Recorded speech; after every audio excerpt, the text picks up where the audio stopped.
What if you found a place where time rewinds every single night, where people vanish into nothing and no one remembers? This isn't a ghost story.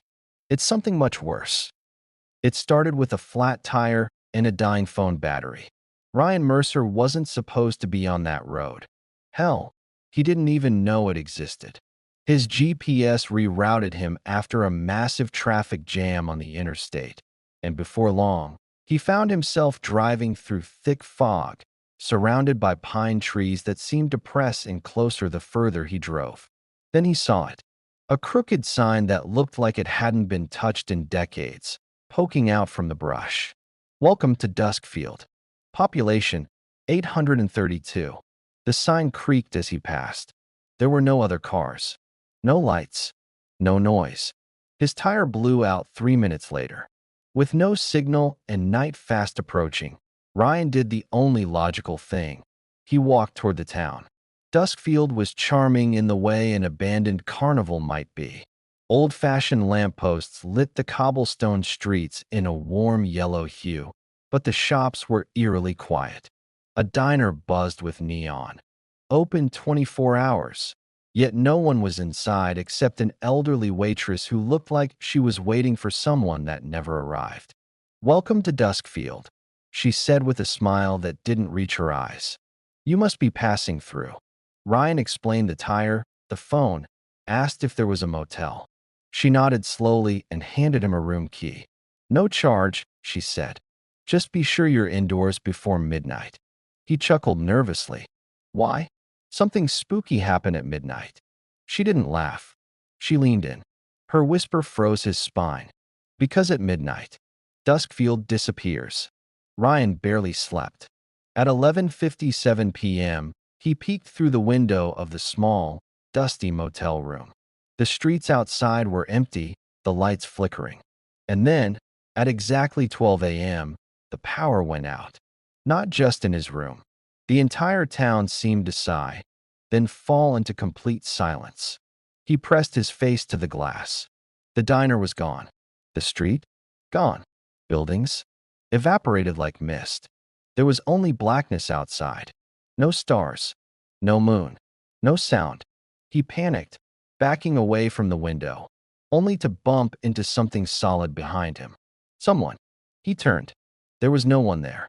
At 6 a.m., Ryan woke up on the side of the road, next to his car. The tire was fixed. His phone had full battery. It was like nothing had happened.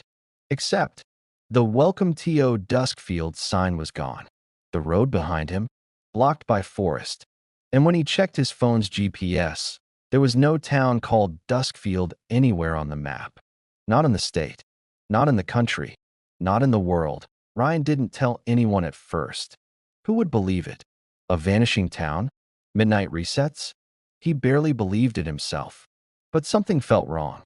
The memory of that whisper, "Duskfield disappears," haunted him. And there was another thing. His watch.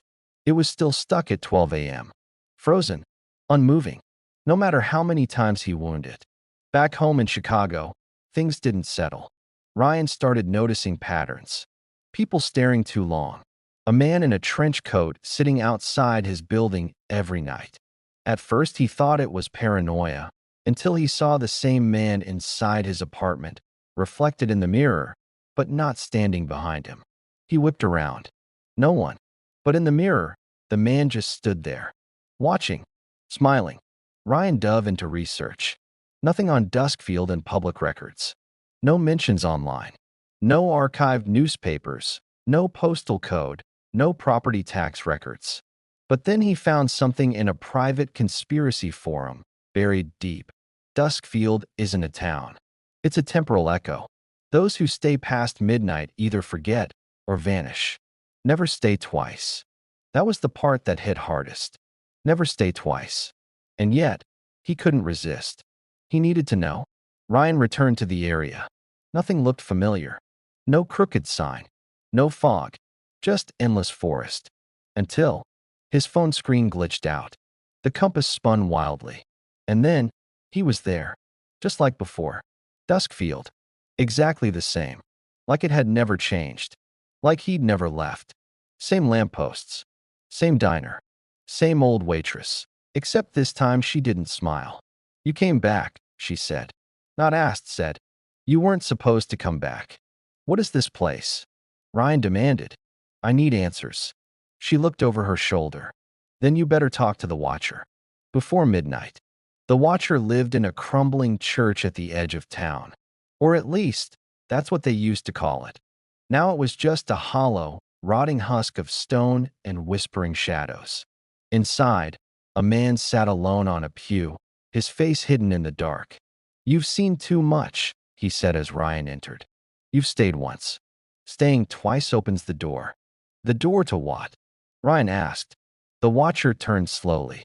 His eyes were gone, hollow sockets filled with movement, like static or crawling insects. Time doesn't flow in Duskfield, he rasped. It coils, loops, forgets. It's the town that remembers itself, but not the people inside it. Everyone resets, except those who've seen the cracks. Ryan stepped back. But why me? The Watcher gave a sad smile.